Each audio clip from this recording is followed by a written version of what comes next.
महाराष्ट्र में नगर निगम चुनाव के लिए नामांकन की प्रक्रिया पूरी होते ही राजनीतिक दलों के भीतर असंतोष खुलकर सामने आने लगा है। नासिक और नागपुर में नाटकीय घटनाएं चर्चा में रही, जबकि मुंबई, ठाणे, जलगांव सहित कई शहरों में टिकट वितरण को लेकर कार्यकर्ताओं और संभावित उम्मीदवारों में नाराजगी देखी गई। राज्य के 29 नगर निगमों में 15 जनवरी को मतदान होना है, जिसमें मुंबई, पुणे, नागपुर, नासिक और ठाणे जैसी प्रमुख नगर पालिकाएं शामिल हैं। उत्तर महाराष्ट्र के नासिक में नामांकन के अंतिम दिन हालात काफी तनावपूर्ण हो गए। भाजपा के नाराज कार्यकर्ताओं और संभावित उम्मीदवारों ने पार्टी के आधिकारिक प्रत्याशियों के नामांकन फॉर्म ले जा रहे वाहनों का पीछा किया। नासिक मुंबई राजमार्ग पर शहर भाजपा अध्यक्ष सुनील केदार की कार का पीछा किया गया, जिससे अफरा तफरी का माहौल बन गया।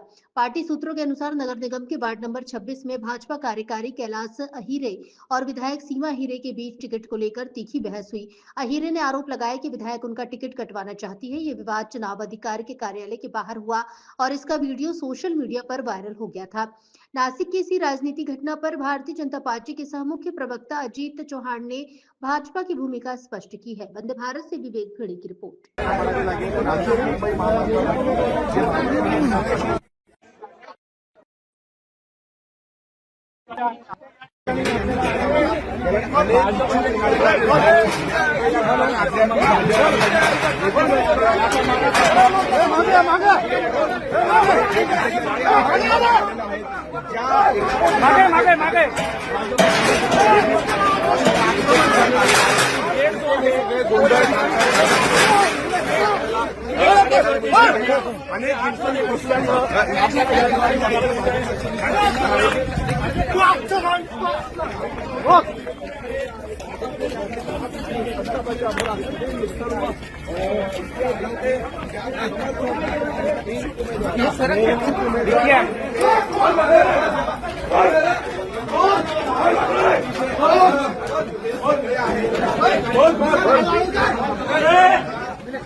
हेलो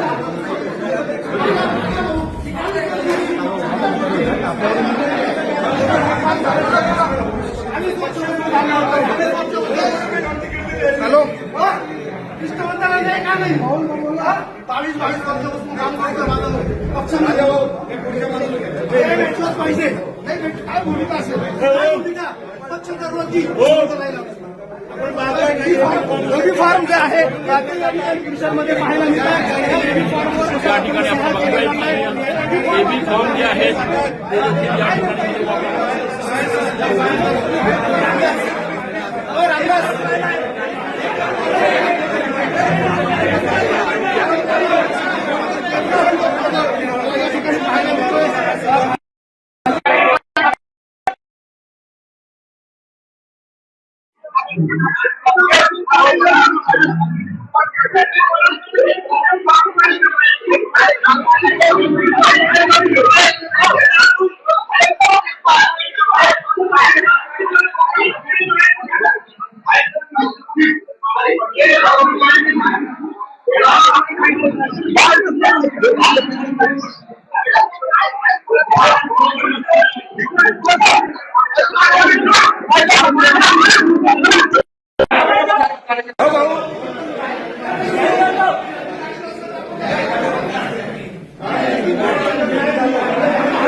एकदम एक मिनिट ऐक.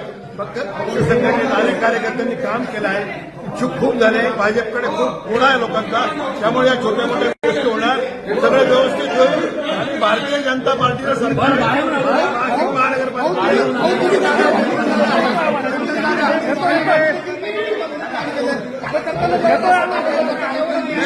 सर्वांना न्याय मिळेल.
भारतीय जनता पक्षाला आरोपीच्या पिंजऱ्यामध्ये उभं करून आज अनेकांनी अनेक प्रश्न विचारले. निष्ठावंतांना तुम्ही डावललत वगैरे वगैरे वगैरे. खरं तर हल्ली प्रत्येकाच्याच हातामध्ये सध्या मोबाईल आहे. प्रत्येक माणूस पटकन व्हिडिओ काढतो, कुठेही टाकतो. आपण नाशिकचं उदाहरण घेऊ. 122 जागा आहेत आणि इच्छुक 1150हून अधिक होते. आज जी काही दृश्य आपल्याला दिसली त्या दृश्यांमध्ये जे आमचे कार्यकर्ते तिथे गेलेले होते त्या सगळ्यांना भारतीय जनता पार्टीने तिकीट दिले. उदाहरणादाखल सांगतो, तिथं मला महिलाच्या प्रदेश सरचिटणीस छाया देवांग दिसल्या. त्यांना पक्षानं तिकीट दिलेलं आहे. राहुल गणोरेंना तिकीट दिलेलं आहे.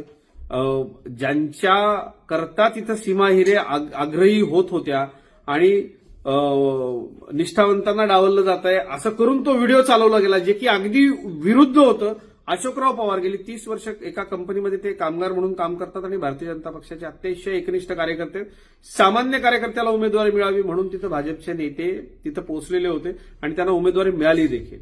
मग या ज्या बातम्या चालल्या की निष्ठावंतांना डावललं, हे खरंय का? तर अजिबात नाहीये. उलट मला असं वाटतं एक बातमी या सगळ्यामध्ये दाबल्या गेली आणि तो आमच्यावरती अन्याय, ते म्हणजे आमदार खासदारांच्या मुलांनी निवडणुकीचे फॉर्म भरू नये असं आमच्या दिल्लीतनं पक्षश्रेष्ठींनी सांगितलं आणि त्याचं पालन आम्ही केलं.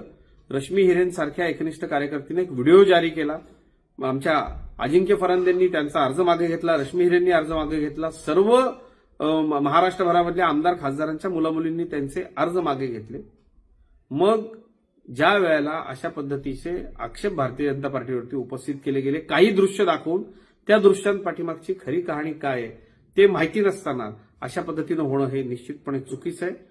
भारतीय जनता पार्टीच्या नेत्यांना मित्रांनो एक लक्षात घ्या, आपल्यापेक्षा निवडणुकीच्या परिस्थितीचा अधिक अंदाज असतो. निवडून येण्याकरता निवडणूक लढवायची असते. आपल्या सगळ्यांना निश्चितपणे कुठं ना कुठं संधी मिळणार आहे आणि माझा तर दावा असा आहे 80% ठिकाणी भारतीय जनता पार्टीच्या निष्ठावंतांनाच तिकीट मिळालेली आहे. जी मंडळी आपण निवडून येण्याच्या निकषावरती घेतली होती त्यांना आपण 10-20% तिकीट दिलेली आहेत. परंतु ज्या बातम्या आज चालल्या त्या निश्चितपणे एककल्ली, वेदनादायी आणि दुःखद होत्या.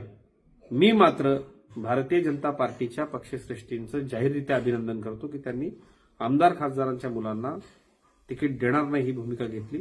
आमच्यासारखी भूमिका इतर राजकीय पक्ष घेतील तेव्हा त्यांना आम्हाला सवाल विचारण्याचा नैतिक अधिकार आहे. आणि मला माध्यमांनाही एक विनंती करायची की कृपया आपण पडद्यामागचं नेमकं सत्य काय आहे ते पाहून बातम्या दिल्यात तर फार बरं होईल. धन्यवाद.